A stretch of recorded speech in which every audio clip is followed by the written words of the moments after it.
101. Equality. First appearing in The Spectator, Volume 171, 27th of August 1943, this essay was reprinted in Present Concerns, 1996, and is now in Compelling Reason, 1998. I am a Democrat because I believe in the fall of man. I think most people are Democrats for the opposite reason. A great deal of democratic enthusiasm descends from the ideas of people like Rousseau, who believed in democracy because they thought mankind so wise and good that everyone deserved a share in the government. The danger of defending democracy on those grounds is that they're not true. And whenever their weakness is exposed, the people who prefer tyranny make capital out of the exposure. I find that they're not true without looking further than myself. I don't deserve a share in governing a hen roost, much less a nation. Nor do most people, all the people who believe advertisements and think in catchwords and special rumours. The real reason for democracy is just the reverse. Mankind is so fallen that no man can be trusted with unchecked power over his fellows. Aristotle said that some people were only fit to be slaves. I do not contradict him, but I reject slavery because I see no men fit to be masters. This introduces a view of equality rather different from that in which we have been trained. I do not think that equality is one of those things, like wisdom or happiness, which are good simply in themselves and for their own sakes.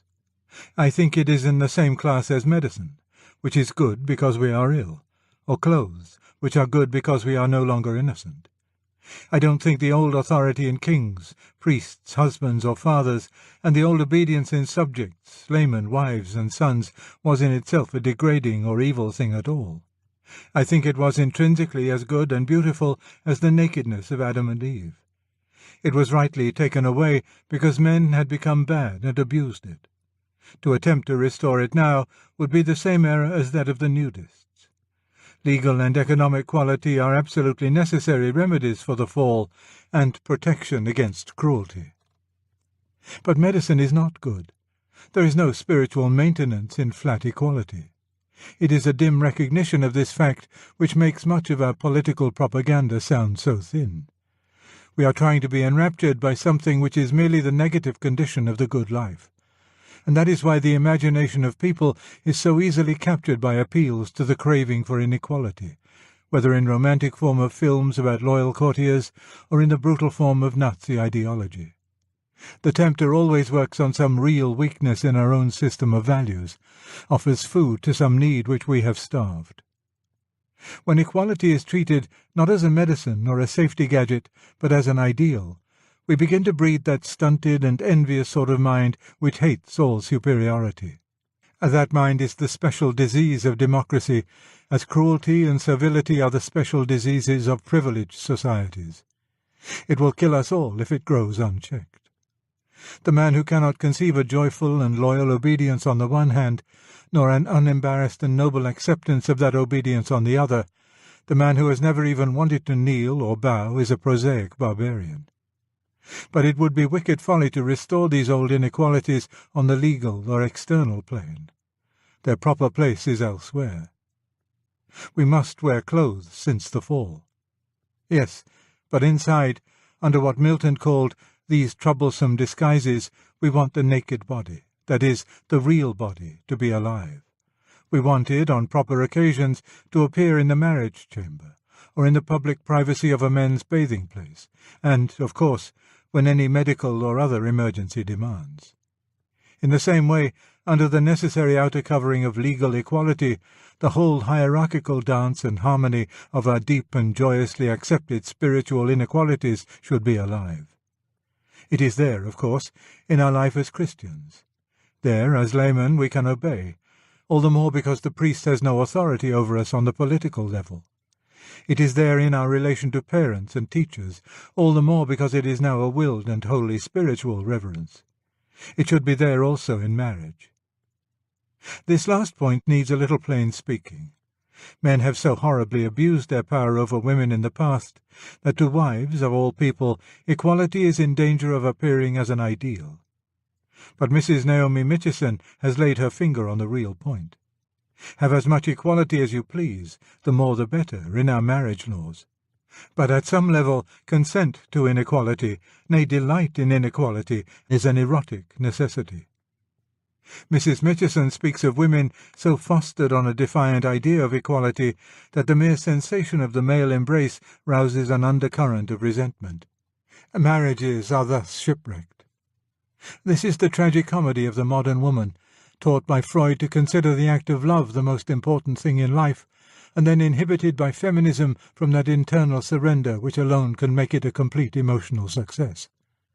Merely for the sake of her own erotic pleasure, to go no further, some degree of obedience and humility seems to be, normally, necessary on the woman's part.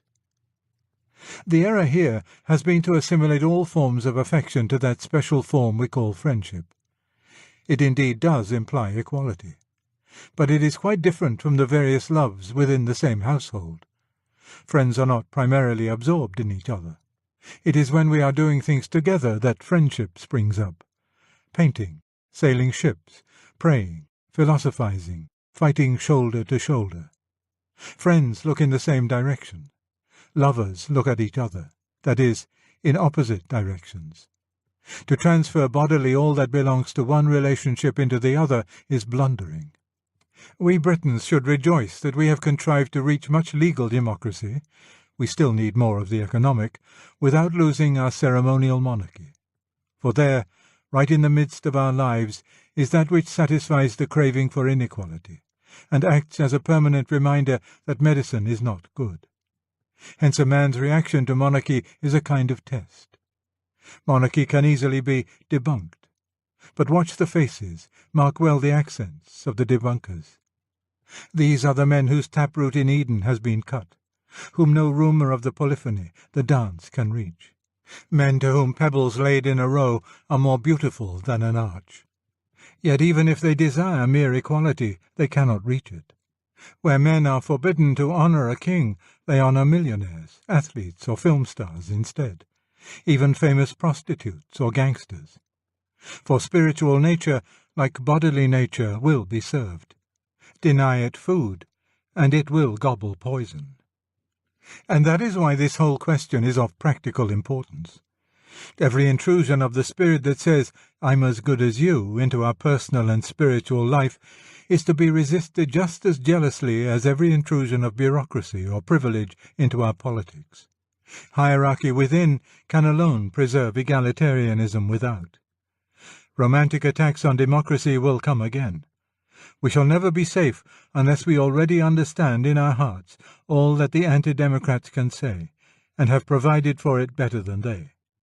Human nature will not permanently endure flat equality if it is extended from its proper political field into the more real, more concrete fields within. Let us wear equality, but let us undress every night.